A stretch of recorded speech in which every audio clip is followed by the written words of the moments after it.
So அந்த தனியாக மீனாக இருக்கிறதுனால நிறைய விஷயங்கள் கிசுகிசுகளை போய் மாட்டாங்க. இந்த கேரக்டருக்கு மீனா சாய்ஸ் பண்ணுறார் உதயகுமார் சார். ரஜினிகாந்த் ஏங்க மீனா போய் போகிறேன்றீங்க, எல்லாமே திட்டுறதுக்கு என்ன? எஜமானில் மீனாவை தொட்டு நடிக்கிறதுக்கு அவ்வளோ கூச்சப்பட்டாருங்க. அவர் ரொம்ப ஆசைப்பட்டாங்க விஜய் கூட எப்படியாவது ஒரு படம் பண்ணிடணும். எஸ்ஏசி அவர்களுக்கு கொஞ்சம் உடன்பாடு கம்மியாக இருந்தது. உன் கூட நடித்தா அக்கான் மாதிரி சொல்லிடக்கூடாதுப்பா அப்படின்னு சொல்லி எஸ்ஏசி சொல்லி பிஜேபியில் அவர்கள் சேர்றதுக்கான வாய்ப்புகள் நிறைய இருக்கு. காஃபி கடை நேயர்களுக்கு வணக்கம். இன்று நம்மோடு இணைந்திருப்பவர் மூத்த பத்திரிகையாளர் திரு வெங்கடேஷ் அவர்கள். வணக்கம் சார். வணக்கம் சார். தமிழ் சினிமாவில் எல்லா நடிகைகளும் அரசியலுக்கு வந்துட்டாங்க. ஆனால் இன்னும் வரையும் நல்ல கதாபாத்திரங்களை தேர்ந்தெடுத்து நடிக்கிறவங்க தான் மீனா. அவங்க ஏன் சார் இன்னும் வரையும் அரசியலுக்குள்ள வரல? கொஞ்சம் பொறுத்துருங்க, விரைவில் வரப்போகிறான்னு நினைக்கிறேன். அதுக்கு முன்னாடி அவங்களுடைய சினிமா கேரியரை பற்றி கொஞ்சம் பேசிட்டு வந்துடலாம் நம்ம. அப்போ தான் நம்ம நேயர்களுக்கு நிறைய விஷயங்கள் தெரிய வரும். கிட்டத்தட்ட 200 படங்களை நடித்தவர்கள். சைல்டு ஆர்டிஸ்டாகவே நெஞ்சங்கள் பருத்தில் அறிமுகமானாங்க. கிட்டத்தட்ட ஒரு 65 படங்களுக்கு சைல்டு ஆர்டிஸ்டாகவே பண்ணியிருக்காங்க. கதாநாயகன் மட்டுமே 140 படங்களுக்கு மேற்பட்டு நடிச்சிருக்காங்க.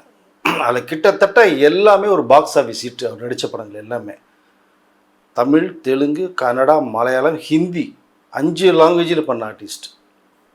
5 லாங்குவேஜும் பேசக்கூடியவர். அடிஷ்னலாக ஆங்கிலம் 1, இங்கிலீஷ் 6 லாங்குவேஜ் சரளமாக பேசக்கூடிய ஒரு ஆர்டிஸ்ட். அவங்க அம்மா ஒரு பெரிய நடிகை ராஜமல்லியான்னு சொல்லி நிறைய படங்களில் பண்ணாங்க. ஆனால் பெரிய அளவில் அவங்களால சைன் பண்ண முடியல இண்டஸ்ட்ரியில். பட் தன்னுடைய மீனா குழந்தை நடிச்சது அறிமுகமாகி பெரிய அளவு இன்றைக்கி மீனாக்குன்னு ஒரு பெரிய ஃபேன் கிளப் இருக்காங்க. இப்போ வரைக்கும் ஹீரோனாக பண்ணிகிட்ருக்காங்க. அதான் ஒரு பெரிய பியூட்டி.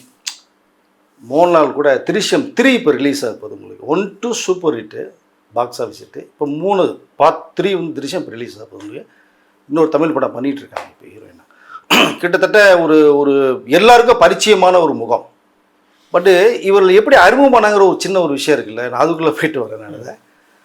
ஒரு புதிய கதைன்னு சொல்லி ஒரு படத்தில், தமிழ் படத்தில் அறிமுகமாகறாங்க. தெலுங்கில் தான் ஒரு 2-3 படம் ஹீரோயினை பண்ணதுக்கு பிறகு தமிழில் ஒரு புதிய கதைன்னு ஒரு படம். அது மீனாக்காவே அந்த படம் பார்த்தார்கள். ஆனால் குழந்தை நட்சத்திரமாகவே பார்த்துட்டு இந்த பொண்ணு பெரிய ஹீரோயினாக வந்திருக்கு அப்படிங்கும்போது, ஏன்னா இதற்கு முந்தைய பார்த்தீங்கன்னா குழந்தை நட்சத்திரமாக பண்ண நிறைய பேர் பெரிய அளவில் சைன் பண்ண முடியல. எங்கூட்டு பிள்ளைலாம் பார்த்தீங்கன்னா இந்த பேபி இந்திரான்னு சொல்லிட்டு யாரோ ஒரு பொண்ணு இருக்குது, சுமதி, இந்திரா, ராணி. அவங்களாம் சைல்டில் அவ்வளோ ரொம்ப அருமையாக பண்ணக்கூடிய பேபிஸ். பட் ஹீரோயினை சைன் பண்ண முடியல. தப்பித்தவரி ரொம்ப டாப்பில் போனது நம்ம ஸ்ரீதேவி மட்டும்தான். பேபி ஆர்டிஸ்டாக எம்ஜிஆர் கூட நடித்து, சிவாஜி கூட நடித்து, அதுக்கப்புறம் ஹிந்தி வரைக்கும் போய் டாப் போனாங்க. அதற்கு பிறகு எனக்கு தெரிஞ்ச வரைக்குமே மீனா தான் பேபி ஆர்டிஸ்ட்டில் ஒரு கலைக்கு. சிவாஜிக்கு பொண்ணா, ரஜினிக்கு பொண்ணா, கமலுக்கு பொண்ணா நடிச்சா தெரியுமா குழந்தையா மீனா? அப்படியா? பிரபுக்கும் நடிச்சிருக்காங்க. ஸோ இப்படி எல்லாருக்கூடையுமே குழந்தை நட்சத்திரமாக நடித்து அவர்களுக்கு ஜோடியாகவும் நடித்தாங்க. அதில் சிவாஜி கணேசன் சார் மட்டும்தான் ஜோடியாக பண்ண முடியல அவங்களால. பட் அந்த ஹீரோயினை இது கலக்கின ஒரு விஷயம். முத்து படம் ஜப்பானில் போய் கலக்கினது. இது தமிழில் புதிய கதை அறிமுகமாகறாங்க. பட் பெரிய அளவில் படம் போகலை. ஆனால் மீனா பேசப்பட்ட நடிகை. அப்போது ராஜ்கிரண் சார் அப்போ நான் பத்திரிக்கையில் ஒரு குடும்பம் ராஜ்கிரண் சாரை இன்டர்வியூ பண்ணுறது. ஏன்னா அவர் ரொம்ப கஷ்டப்பட்டு டிஸ்ட்ரிபியூட்டராக இருந்து படங்கள் தயாரித்து ஒரு பெரிய ப்ரொடியூசர் ஆகிட்டு இருந்த ஒரு பீரியடு. அப்போ அவர் ஹீரோவை பண்ணக்கூடிய ஒரு படம் அது, என் ராசாவின் மனசிலேன்னு சொல்லி. அந்த படத்துக்கு ஹீரோயின் சாய்ஸ் பார்த்துக்கிட்டே இருக்கார். அவர் ஏற்ற ஒரு கேரக்டர் சிக்கலை. காரணம் கேட்டிங்கன்னா அவர் கரடுமுடான ஒரு கேரக்டரு, அப்படியே ஒரு குழந்தரமாக ஒரு சாஃப்ட் ஒரு கேரக்டர் ஹீரோயின் வேணும். பார்த்தா அந்த பொண்ணை குடும்பப்படுத்துகிற கேரக்டர், மக்கள் பார்த்தோன்னா என்னை திட்டணும், அடிக்கணும், அந்த மாதிரி இருக்கணும். ஸோ அந்த ஹீரோயின் ஃபேஸ் அப்படின்னு சொல்லி அவரும் ஏகப்பட்ட பேரை தேடுறாரு. அப்போ நான் ஒரு இன்டர்வியூக்காக அவர்கிட்ட போய் பேச போகும்போது டக்குன்னு அப்போ பார்த்தீங்கன்னா என்ன அதிசயம்னா, கஸ்தூரி ராஜா இதில் சோஃபாவில் உட்காந்துருக்கார், ராஜகிரண் நீங்கள் நான் இங்கே இதில் உட்காந்துருக்கோம். அந்த படத்தை டைரக்டர் தனுஷோடப்பா கஸ்தூரி ராஜா. அதான் ஃபஸ்ட்டு படம். ரொம்ப ஒரு மாதிரி ஷார்ட்டாக ஒயிட் ஷர்ட் போட்டு உட்காந்துருக்காரு. அப்போ தான் ராஜகிரண் அறிமுகப்படுத்தி வச்சார். வெங்கடேஷ் யார் தெரியுமா அப்படின்னார். தெரியல அப்படின்னு. இந்த படத்தை டைரக்ட் பண்ணக்கூடாது. ஆனால் அவர் சும்மா பேருக்கு உட்காந்துருந்தே தவிர டைரக்ஷன் பண்ணது பூராமே ராஜகிரண் தான் பண்ணார். அவ்வளோ எக்ஸ்பீரியன்ஸ் ஆனவர். அப்போ இந்த கேரக்டருக்கு பார்க்கும்போது தான் எனக்கு டக்குன்னு என்ன பண்ணுறதுனா, புதிய கதையில் நடித்த ஒரு கேரக்டர் ஹீரோ அந்த பேஸ் என்னோடய ஃப்ரெண்டாக இருந்த ஒரு பீரியட். அப்போ நான் சொன்னேன், புதிய கதையை படம் பார்த்தேன் ராஜகிரண் சார், பட் அது ரொம்ப பிரமாதமான, நீங்கள் என்ன மாதிரி தேடுறீங்களோ அந்த மாதிரி. ஸோ அந்த பொண்ணு மீனான்னு ஒரு சைல்டு ஆர்டிஸ்ட் இந்த படத்தில் ஹீரோயினாக பண்ணியிருக்காங்க. ஆமாம் மீனா, அது ரொம்ப குழந்தைத்தனமாக இருக்குமே அப்படின்றாரு. அவங்க கதை பூரா சொல்லிட்டீங்க, இந்த கதைக்கு இதுதான் வேணுன்றீங்க, அப்படி தான் சார் செட் ஆகுங்க, நீங்கள் வர வச்சு பாருங்கள், பிடிச்சா ஓகே. என்னமோ இந்த கேரக்டருக்கு மீன் அவுட் ஆள் இல்லாமல் எனக்கு தோணுது அப்படின்னு. சரி வர சொல்லலாம் கிடைச்சிருந்தாங்க. அப்புறம் டக்குன்னு ஒரு டைம் சொல்லி மீனா வந்தாங்க. மீனா வந்து பார்த்தாங்க, ஒரு சீன் நடிக்க சொல்லி கொடுத்தாரு. இந்த எல்லாத்தையும் திட்டி கைத்தட்டி ஒரு மாதிரி பேசுகிற டைலாக், அது பார்த்தா ஒரு சிங்கிள்லேயே அவருக்கு ஓகே பண்ணிச்சுங்க. ராஜன் அப்படியே மிரண்டு பண்ணார். விடேசன் எதிர்பார்த்த ஆளே இதுதான், நல்ல சாய்ஸ் இது மீனா அப்படின்ட்டு மீனா கிட்ட சொல்லும்போது, நான் தான் ஹீரோவை பண்ணுறேன்னு சொன்னேன். மீனா வந்து வேறு யாரோ நினச்சிட்டு வருது. ஏன்னா ராஜன் முன்னாடி 3-4 படங்கள் ராமராஜன் படம்லாம் சூப்பர் டூப்பர் ஹிட் கொடுத்துட்டார். வேறு யாரோ ஹீரோயின்ட்டு வருது மீனா. அப்போது நான் தான் ஹீரோன்னு சொல்லும் போதே, பரவாயில்ல சார், ஒன்றும் தப்பு இல்லை, கேரக்டர் அருமையாக இருக்குது எனக்கு, நீங்களும் அந்த ரோல் தானே பண்ணுறீங்க, எனக்கு பற்றி ஆட்சியுமே இல்லை. ஒருவேளை ஹீரோ என்ன இந்த ஹீரோ கூட பண்ண அந்த ஹீரோ கூட பண்ணணும்னு நினைப்பாங்க. பட்டு நீ இது சொன்னதே பெரிய விஷயமா. நான் ஏன்னா மீனாவுடைய தாட்ஸ் பாருங்கள், கதை இருந்தால் போதும், ஹீரோ எதுவுமே எனக்கு பெருசு இல்லைன்னு சொன்னாங்க. அப்படி நடித்த படம் தான் ராசாயன் மனசிலே. மீனாக்கவே இந்த படம் சில்லுஜிபிலி ஓடிச்சு உங்களுக்கு. அப்படி அறிவும் வராங்க. அதுக்கப்புறம் பார்த்தா எல்லோரும் கூட ஹீரோ வராங்க, பெரிய பெரிய ஸ்டாரோட மிங்கிள் ஆகிறாங்க, ஒரு டாப் பொசிஷனுக்கு வராங்க. சார் இப்போ அந்த ஒரு டைமில் தான் நான் ஒரு கேள்வி இருக்கேன். ரஜினிக்கு குழந்தை ஏறக்குறைய பொண்ணுங்கிற கதாபாத்திரத்தில் தான் அந்த இது பண்ணியிருப்பாங்க. டக்குனு முத்து படத்தில் பேர், இது அந்த டைமில் கான்ட்ரவர்சி ஆனிச்சா சார்? இல்லை, முத்து படம் 2வது படம் தான், எஜமான் தான் ஃபஸ்ட்டு படம். எஜமான் ஏன்னா நான் ஒர்க் பண்ண படாது எஜமான். ஓகே. ஸோ அப்போ அன்புள்ள ரஜினி அதில் தான் சைல்டு ஆர்டிஸ்ட்டாக உள்ளே வர்றாங்க, ரோசின்ற கேரக்டரில். பட் இதுக்கப்புறம் எங்கே கேட்டுக்கள்னு ஒரு படம், ரஜினி அம்பியா ராதா, அதில் மீனா இந்த ரஜினியோட இந்த பொண்ணாக பண்ணியிருப்பாங்க. டக்குன்னு பார்த்தோன்னா எஜமான் படம் 93, நல்ல ஒரு வில்லேஜ் சப்ஜெக்ட். ஏன்னா சின்ன கவுண்டர் பார்த்துட்டு அதே மாதிரி ஸ்கிரிப்ட் ரஜினி சார் வேணும்னு தான் உதயகுமார் சார் இந்த பேட்டர்னில் ரெடி பண்ணுங்கன்னா வில்லேஜ் கதை ரெடி பண்ணுற எஜமான் சொல்லி ஏவிஎம் ப்ரொடக்ஷன்ஸ். அப்போது ஹீரோயினை யார் போடலாங்கும் போது இந்த கேரக்டருக்கு மீனா சாய்ஸ் பண்ணுறார் உதயகுமார் சார்.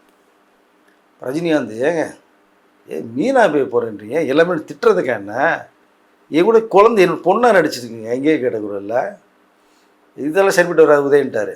சார் இதுதான் சார் பேசுவோம், நீங்கள் கேட்குறீங்கள ஆடியன்ஸ் மித்தில் குழந்தையா நடித்த ஒரு பொண்ணு ரஜினி ஹீரோயினா எப்படி அது, அதை பார்க்குறதுக்கே ஒரு ஆடியன்ஸ் சொல்ல வருவாங்க சார், பிரமாதமாக இருக்குன்னு சொல்லி ரஜினி சார் முடியவே முடியாதுனாரு. அவர் இப்படியோ பிரெயின் வாஷ் பண்ணி கன்வின்ஸ் பண்ணி ஓகே வச்சிட்டாங்க. ஏவிஎம் போகிறாங்க. ஏவிஎம் சொன்னால் சரவணன் சார் சொல்கிறார், ஐயோ என்னையா மீனா போகிறேன்றீங்க, ஆடியன்ஸ் ஒத்துக்குவாங்களா முதல் ரஜினிகாந்த் ஜோடினா பொண்ணாக நடிச்சிருக்கீங்கன்னா, அவரையும் கன்வின்ஸ் பண்ணி ஒத்துக்க வச்சிட்டார் உதயகுமார் சார். அப்படி உருவான படம் தான் எஜமான், சில்லுஜிபிலி படம். அதுக்கப்புறம் நிறைய படம் பண்ணிட்டாங்களே சார். அதுக்கப்புறம் பார்த்தீங்கன்னா முத்து, கல்லக்கு, வீரா, கிட்டத்தட்ட 4-5 படங்கள் மேலே பண்ணாங்க. முத்து எல்லாம் வேறு லெவலுங்க. எஜமானில் மீனாவை தொட்டு நடிக்கிறதுக்கு அவ்வளோ கூச்சப்பட்டாருங்க. மீனாவே சொல்லுவாங்க, கேரக்டர் தானே சார் ரஜினி சார் இது, ஏன்னா அதில் அங்கிள்னு சொல்லிட்டு அன்பு ரஜினிகாந்தில் இதில் அப்பான்னு சொல்லி எங்கேயே கிடக்குறல்ல. இப்போ இல்லை சார் பரவாயில்ல, ஹீரோயின் படம் தானே ஆடியன்ஸ் சேர்த்துவான் சார்னு சொல்லி மீனா ரஜினி சாரை காம்ப்ரமைஸ் பண்ணி அப்புறம் தான் இந்த லவ் சீன்குள்ளெலாம் நடிக்க ஆரம்பித்தார் ரஜினி சார். பட் முத்து படம் நேர் ஆப்போசிட்டாக வந்து அமைஞ்சிச்சு. ஒரே காமெடியிலேருந்து லவ் சீன்லேருந்து அருமையான ஒரு பேராக பேசப்பட்டுச்சு. அது ஜப்பான்லாம் சூப்பர் டூப்பர் ஹிட்டாச்சு உங்களுக்கு இங்கே முத்து படம். ஸோ இப்படி அவருடைய வளர்ச்சி மிகப்பெரிய வளர்ச்சியாகி எல்லாரும் கூட ஹீரோயினாக பண்ணாங்க. ஹிந்தி, தெலுங்கு, தமிழ் எல்லா படத்துலையும் டோட்டலாக. இதற்கு பிறகு தான் இதில் என்ன ஒரு சிறப்புனா, அவங்க அப்பா வந்து ஆந்திராவை சேர்ந்தவர், அம்மா கேரளா மாநிலம், மீனா பிறந்தது தமிழ்நாடு. ஆந்திரா, கேரளா, தமிழ்நாடு. மீனா கல்யாணம் பண்ண husband Karnataka, Bangalore. So south language 4 லாங்குவேஜும் என்ன சுருக்கமாக சொன்னால் சொந்தக்காரன் கூட சொல்லிட்டு போகலாம். பட் அப்படி வளர்ந்த ஒரு மீனா அவங்க ஹஸ்பண்ட் இறந்ததுக்கு பிறகு கொஞ்சம் படங்கள் கம்மி பண்ண ஆரம்பித்தாங்க. நிறைய ஆறுதல் சொல்லி மீண்டும் அவரில் படம் பண்ணுங்க, அப்போ தான் கொஞ்சம் ரிலாக்ஸ் ஆகுன்னு சொல்ல ரஜினி சார்லேருந்து கமல்லேருந்து சொல்லி தான் அதுக்கப்புறம் மீண்டும் படங்களுக்கு வந்தாங்க.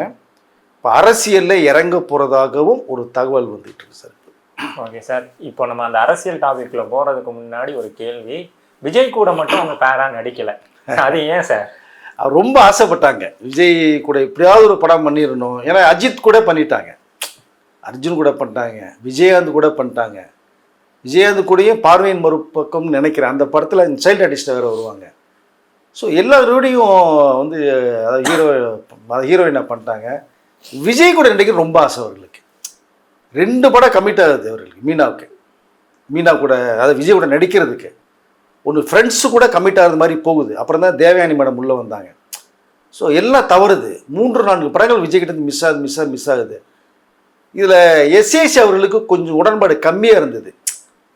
பார்ப்பதற்கு வந்து ரஜினி சார், கமல், சரத்குமார், விஜயகாந்த் எல்லாத்துக்கூடையும் நடித்த விஜய் கொஞ்சம் யூத்தாக இருக்கார் இல்லையா, பேரா போட்டால் தப்பாக மாதிரி ஆகிடும். எப்படி ரஜினி சார் பொண்ணாக நடித்து ஜோடியாக வேணான்னு சொன்னாரோ, உன் கூட நடித்தா அக்கான் மாதிரி சொல்லிடக்கூடாதுப்பா அப்படின்னு சொல்லி எஸ்ஏசி சொல்லி பண்ணும்போது தான் விஜயும் கொஞ்சம் வந்து இல்லை மீனா அவங்க ஆக்டர்ஸ் தானே நம்ம பண்ணுவோம்ப்பா அப்படின்னு சொல்லப்பட்ட தகவல் இருக்குது. அதனால் அக்கா மாதிரி தோற்றம் வந்துடக்கூடாது, பட் அவர்களுக்கும் பேர் இமேஜ் வந்து டேமேஜ் ஆகிரும், தப்பான காம்பினேஷனை போயிடக்கூடாது அப்படிம்போது தான் மீனா கம்பல்சரி விஜய்கிட்டே நான் ஒரு படமாவது உங்களோட பண்ணணும், ஜோடியாக பண்ணணும். அதை பண்ணவே முடியாமல் போச்சு. ஆனால் ஒரு வாய்ப்பு வருது அவங்களுக்கு. என்ன வாய்ப்பு வருதுன்னா, ஒரே ஒரு பாடலுக்கு மட்டும் டான்ஸ் ஆடுறதுக்கு வரும்போது தான் எப்படி மீனாட்ட கேட்குறது அப்படின்னு சொல்லி ரொம்ப யோசிக்கிறாங்க. யோசிக்கும் போது விஜய் கூட சரி ஒரு படம் பண்ணணும்னு விரும்புகிறாங்க, இந்த பாடல் மட்டும்தான் வருதுனால பாடல்னால் கூட உங்களுக்கு லாஜிக் மிஸ்டேக் வராது, தப்பிச்சு போயிடும். ஒரு கேரக்டரோட ஹீரோ வந்தார் பாடினார், ஒரு கேமியோ ரோல் மாதிரி போயிடும் அப்படின்னு சொல்லிட்டு விரும்புகிறது தான் மீனாகிட்ட எப்படி சொல்கிறதுன்னு யோசிக்கிறாங்க.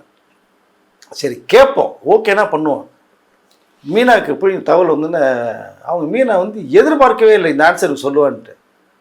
சார் எனக்கு ஒரு சீன் வந்தால் போதும்னு நினைக்கிறேன், நீங்கள் ஒரு பாட்டே கொடுக்குறீங்க, அது காம்பினேஷனில் விஜய் கூடலாம் டான்ஸ் ஆடுறது கொடுத்து வைக்கணும் சார், முதல்ல அவர் ஆட்டத்துக்குலாம் ஈடு கொடுக்கவே முடியாது, கண்டிப்பாக நான் பண்ணுறேன் அப்படின்னாங்க. ஸோ ஒரு பாட்டுக்கு மட்டுமே விஜய் கூட அந்த காம்பினேஷனில் பண்ணாங்க. சூப்பர் டூப்பர் ஹிட் ஆச்சு அந்த பாட்டு உங்களுக்கு. பட் அது உங்களுக்கு ஒரு திருப்தி, விஜய் கூட ஜோடியாக பண்ண முடியலையே தவிர ஒரு பாடல் காட்சியாக நடிச்சுமேன்னு சொல்லி ரொம்ப சந்தோஷப்பட்டு நிறைய விஷயங்கள் பேசின தகவல் இருக்கு. ஓகே சார், இப்போ நம்ம அரசியலுக்குள்ள வரலாம். அவங்க கூட நடித்த நடிகைகள் எல்லாருமே இன்னைக்கு அரசியலுக்குள்ள வந்துட்டாங்க. பட் அவங்க ஏன் இன்னும் அரசியலுக்குள்ள வரல? இல்லை வருவாங்க, அதுதான் இப்போ சொன்னேன் இல்லையா உங்களுக்கு. இப்போ விஜய் அரசியலுக்கு வந்துட்டார், அந்த விஜய் கூட ஒரு பாட்டு பண்ண சரக்கு வச்சுருக்கேன் இறக்கி வச்சுருக்கேன் ஒரு பாட்டு ஃபோக் சாங் ஒன்று பண்ணியிருப்பாங்க. பட் இப்போ அரசியலுக்குள்ளே ஒரு இன்ட்ரெஸ்ட் அவங்களுக்கு வந்து ஸோ வந்தாச்சு, கிட்டத்தட்ட வந்துட்டாங்க. அவங்களோட நடித்த நடிகைகள் எல்லாமே அரசியலில் போய் இப்போ ரோஜாலாம் பார்த்தீங்கன்னா வீரர் மீனா ரோஜா ஒன்றா ரஜினி சார் ஜோடியாக பண்ணாங்க. மீனா ஆந்திர அரசியலில் போய் எம்எல்ஏ அமைச்சராகவும் இருந்தாங்க. இந்த பக்கம் ராதியா சரத்குமார் அவங்க டிஎம்கேலேருந்து இப்போ ராதியா அவங்களோட ஹஸ்பண்ட் இதில் ட்ராவல் பண்ணுறாங்க. கஸ்தூரி பிஜேபி, இது குஷ்பு பிஜேபியில் இருக்காங்க. பிஜேபி முதல் திராவிட முன்னேற்ற கழகத்துலேருந்து காங்கிரஸ்குள்ளே வந்து இப்போ பிஜேபியில் மிகப்பெரிய ஒரு போஸ்ட்டில் இருக்காங்க. ஸோ நடிகைகளுடைய அடுத்த கட்டம், ஏன்னா ஒரு லிமிட்டு தான் ஹீரோயினை பண்ண முடியும், அதற்கு பிறகு வந்து அடுத்த ஸ்டேஜ் ஒன்று போகும்போது இந்த அரசியலுங்கிற ஒரு ஆசை எல்லாருக்குமே இருக்குது, மீனா அவர்களுக்கும் இருக்குது.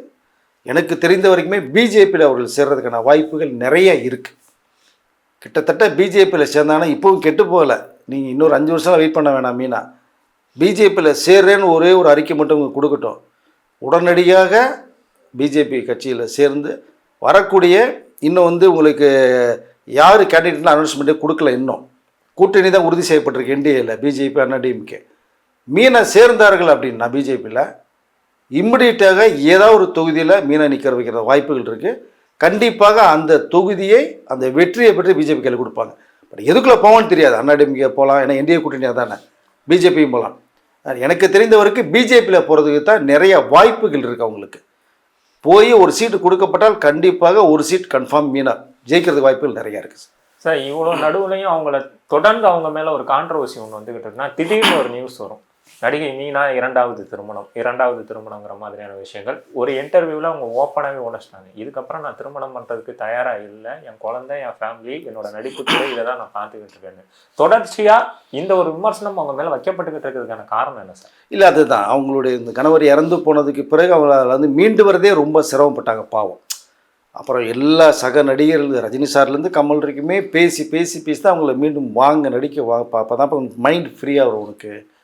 ஆனால் ஜெயலலிதா அம்மையார் அவர்கள் திரைப்படத்துலேருந்து நடிச்சுட்டு நடிப்பிலேருந்து ஒதுங்கும் போது அமைதியாக போய் தனிமையில் இருந்தாங்க. அவங்க தனிமையே மிகப்பெரிய கொடுமையான விஷயம். மீனாக்காவது கல்யாணம் குழந்தை இருக்குது, நைனிகான்னு ஒரு பொண்ணு இருக்குது. இப்போ அடுத்த ஹீரோ என்ன பண்ண போகிறாங்க அவங்க, அது ஒரு பக்கம் இருக்கட்டும். இப்போ ஜெயலலிதா அவர்கள் வந்து தனிமையாக இருக்கும்போது தான் ரொம்ப டிப்ரெஷனில் போனாங்க. அப்போ தான் தனிமையில் ஒரு தோல்வி வேணும்னா சசிகலா அவர்கள் உள்ளே போனது அவங்ககிட்ட. அப்போ தான் நண்பர் ஒன்று அதாவது ஜெயலலிதா அவர்களும் சசிகலா நெருங்கிய தோல்வியில் மாறினதே வந்து இந்த தனிமை வேண்டான்னு சொல்லி. அப்போ தான் மக்கள் தலைமை எம்ஜிஆர் அவர்களே யோசித்து அம்முன்னு தான் கூடுவார் ஜெயலலிதா அவர்களை. அம்மு என்ன பண்ணிட்டு இருக்கு, என்ன செய்யும் போது அவங்க வந்து வெளியிலே வரமாட்டேங்கிறாங்க, ரொம்ப தனிமையே இருக்காங்க. படைப்பால நீலாம்பரி கேரக்டர் உங்களுக்கு எப்படி தனிமையை விரும்பி தனியாகவே இருக்கும், அந்த மாதிரி ஜெயலலிதா அவர்கள் இருந்தாங்க. அப்போ தான் எம்ஜிஆர் அவர்களே கூப்பிட்டு வர சொல்லி, தனிமையில் இருந்தால் ரொம்ப டேஞ்சர்மா, நீ ஏன் இருக்க, என்ன காரணம்னு கேட்டு கேட்டு பண்ணும்போது அப்புறம் அரசியலுக்கு வான்னு சொல்லி தான் அண்ணாடிஎம்கேவில் கொள்கை பரப்பு செயலர் போஸ்ட்டை கொடுத்து கொண்டார்.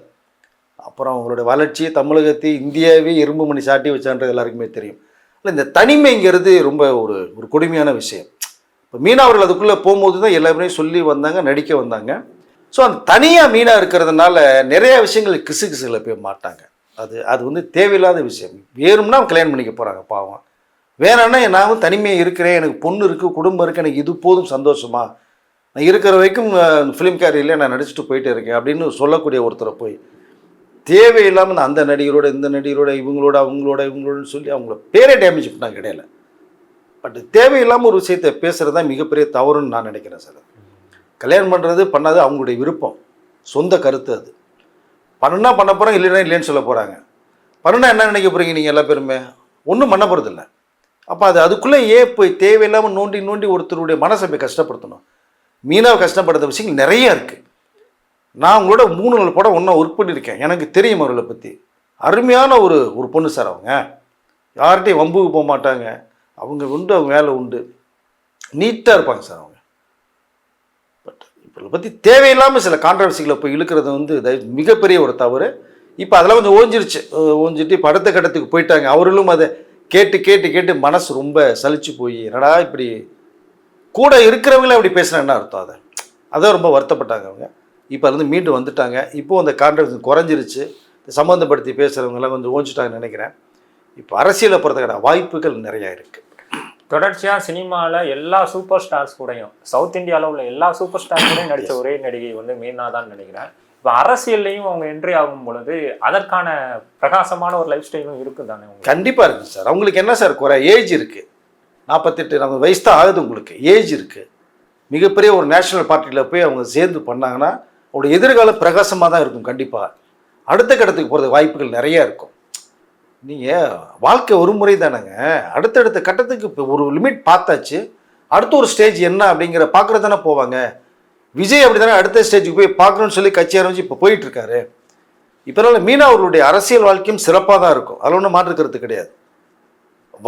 பட் வரணும், வருவாங்கன்னு நான் நினைக்கிறேன், எதிர்பார்க்குறேன். வந்தாங்கன்னா சிறப்பானதாக அமையும் கண்டிப்பாக. ஓகே சார், மீனா பற்றி நிறைய தகவல் சொன்னீங்க சார், ரொம்ப நன்றி சார். நன்றி சார்.